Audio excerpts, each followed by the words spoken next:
2025년 12월 20일 목요일 광야의 묵상입니다. 오늘 우리에게 주시는 살아있고 항상 있는 하나님의 말씀은 느헤미야 1장 1절로 11절 말씀입니다. 하갈의 아들 느헤미야의 말이라. 아닥사스다 왕 제20년 기슬르월에 내가 수산궁에 있는데 내 형제들 가운데 하나인 하나니가 두어 사람과 함께 유다에서 내게 이르렀기로 내가 그 사로잡힘을 면하고 남아있는 유다와 예루살렘 사람들의 형편을 물은즉 그들이 내게 이르되 사로잡힘을 면하고 남아있는 자들이 그 지방 거기에서 큰 환난을 당하고 능력을 받으며 예루살렘 성은 허물어지고 성문들은 불탔다 하는지라. 내가 이 말을 듣고 앉아서 울고 수일 동안 슬퍼하며 하늘의 하나님 앞에 금식하며 기도하여 이르되 하늘의 하나님 여호와 크고 두려우신 하나님이여 주를 사랑하고 주의 계명을 지키는 자에게 언약을 지키시며 긍휼을 베푸시는 주여 간구하나이다. 이제 중이 주의 종들인 이스라엘 자손을 위하여 주야로 기도하오며 우리 이스라엘 자손이 주께 범죄한 죄들을 자복하오니 주는 귀를 기울이시며 눈을 여시사 종의 기도를 들으시옵소서. 나와 내 아버지 집이 범죄하여 주를 향하여 크게 악을 행하여 주께서 주의 종 모세에게 명령하신 계명과 율례와 규례를 지키지 아니하였나이다. 옛적에 주께서 주의 종 모세에게 명령하여 이르시되 만일 너희가 범죄하면 내가 너희를 여러 나라 가운데 흩을 것이요 만일 내게로 들어와 내 계명을 지켜 행하면 너희 쫓긴 자가 하늘 끝에 있을지라도 내가 거기서부터 그들을 모아 내 이름을 두려고 택한 곳에 돌아오게 하리라 하신 말씀을 이제 청하건대 기억하옵소서. 이들은 주께서 일찍이 큰 권능과 강한 손으로 구속하신 주의 종들이요 주의 백성이니이다. 주여 구하오니 귀를 기울이사 종의 기도와 주의 이름을 경외하기를 기뻐하는 종들의 기도를 들으시고 오늘 종이 형통하여 이 사람 앞에서 은혜를 입게 하옵소서 하였나니 그때 내가 왕의 술관원이 되었느니라. 아멘. 느헤미야 1장은 느헤미야가 예루살렘의 소식을 듣고 슬퍼하며 기도하는 그 장면으로 시작합니다. 이때는 아닥사스다 왕 20년이라고 이야기합니다. 기슬르월. 자, 아닥사스다 왕 20년, 제20년은 주전 445년을 일컫습니다. 이때는 예루살렘에서 제2성전 수룹바벨 성전이 재건축, 재건된 지 70년 되던 해죠. 그리고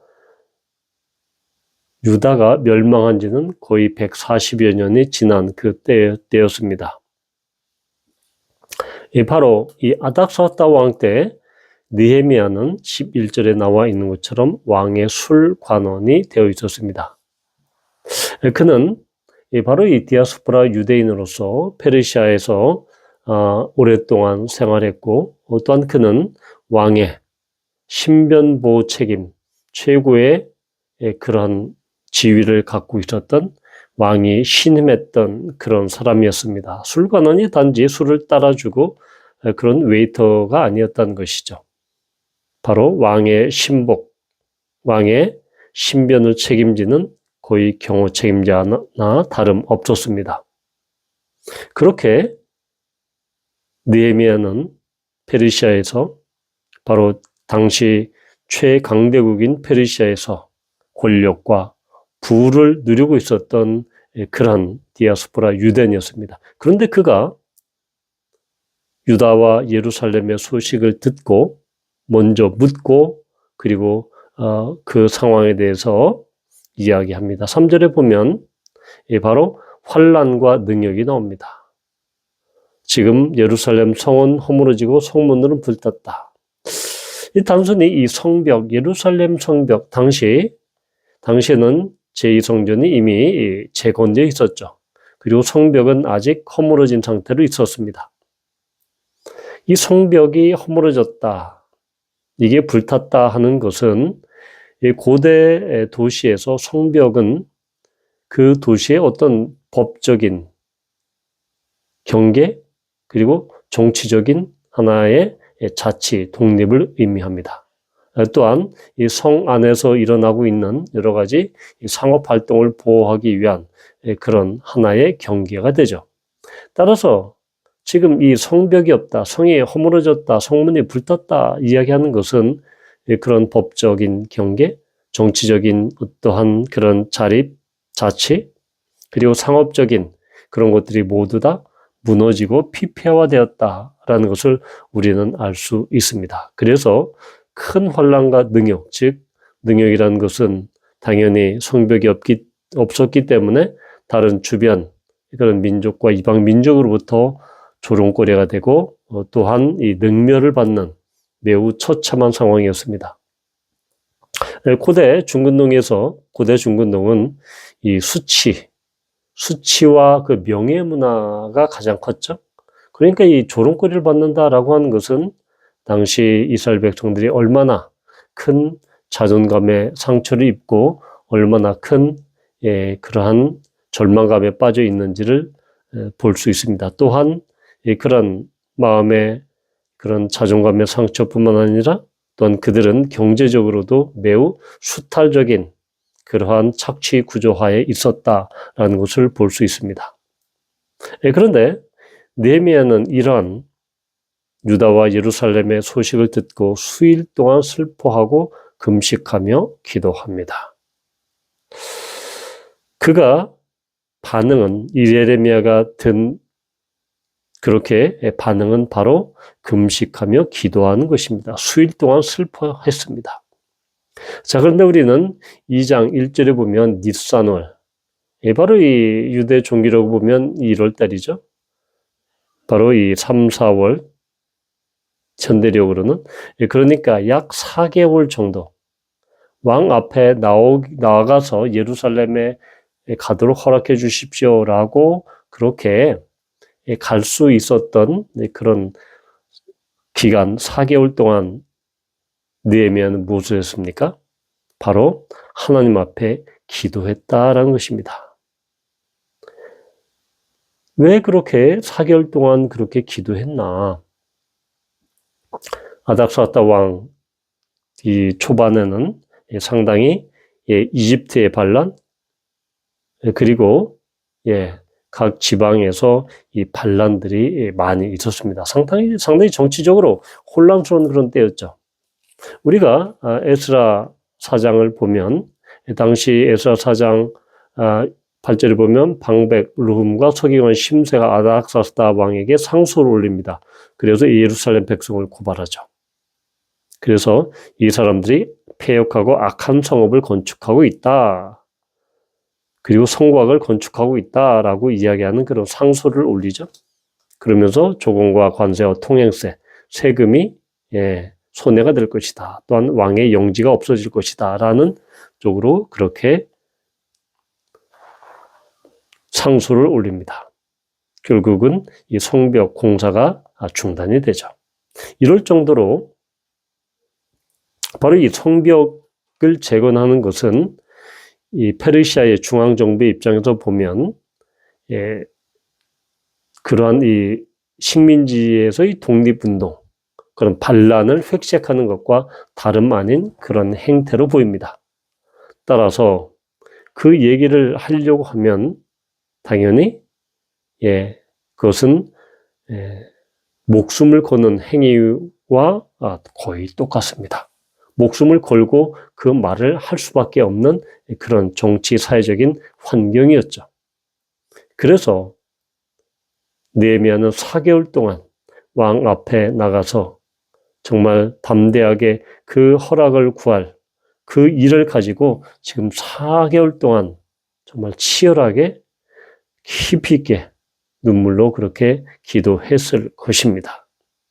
하나님 앞에서 그렇게 슬퍼하며 금식하며 기도한 것은 지금 예루살렘이 당한 중차대한 그런 현실, 경제적으로 핍절했고 또한 그들의 예루살렘들의 사람들의 백성들의 마음은 녹아졌고 내려져 있고 그리고 자기는 지금 페르시아의 궁전에서 안락하고 또한 풍성한 생활을 하고 있었는데 거기에 가려면 그는 모든 페르시아에서 수산궁에서 누렸던 모든 기득권을 포기해야 될 그런 상황이었습니다. 그는 4개월 동안 하나님께서 정말로 아닥사스다 왕을 통해서 일하실 것을 구했을 것이고, 당연히 그는 기도하면서 어떻게 하면 성벽을 건축할 것인지 다시 재건할 것인지 그런 계획도 세웠을 것입니다. 왜냐하면 우리는 2장 11절에 보면 예루살렘에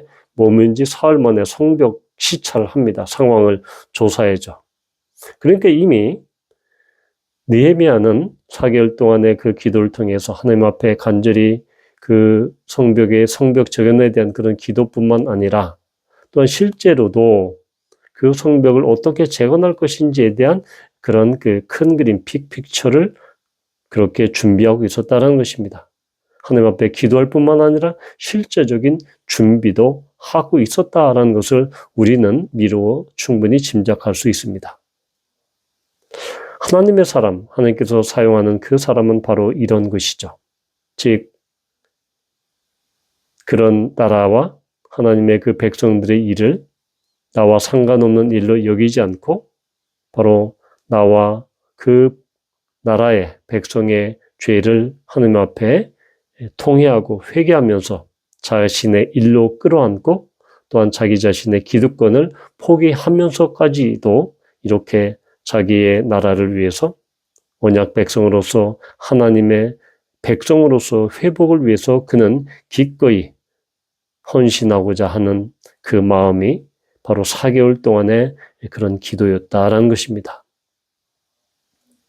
우리는 기도할 때 하나님 앞에 언약의 근거에서 기도도 하지만 바로 구체적인 오늘 1장 11절, 11절, 10절에 나와 있는 것처럼 특별히 11절에 나와 있는 것처럼 매우 분명하고 정확하게 아주 구체적인 기도를 하나님 앞에 드려야 한다라는 것입니다.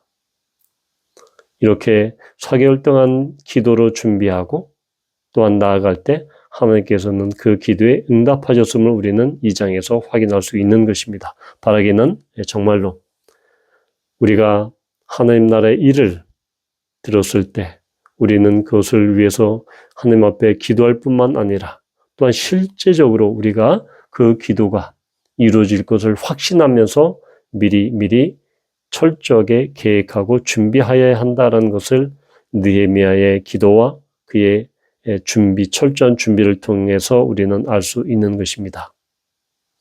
우리 안에 정말 어려운 일이 있습니까? 개인적으로, 가정에, 교회에, 또한 이 나라에 어려운 일이 있습니까? 우리는 그 일을 나의 일로 생각하고 뜨겁게, 간절하게 기도할 뿐만 아니라 현실적인 것까지 고려해서 철저하게 준비하는 그런 것이 필요하고 그러한 축복이 기도와 준비의 축복이 우리 모두에게 임하기를 축원합니다.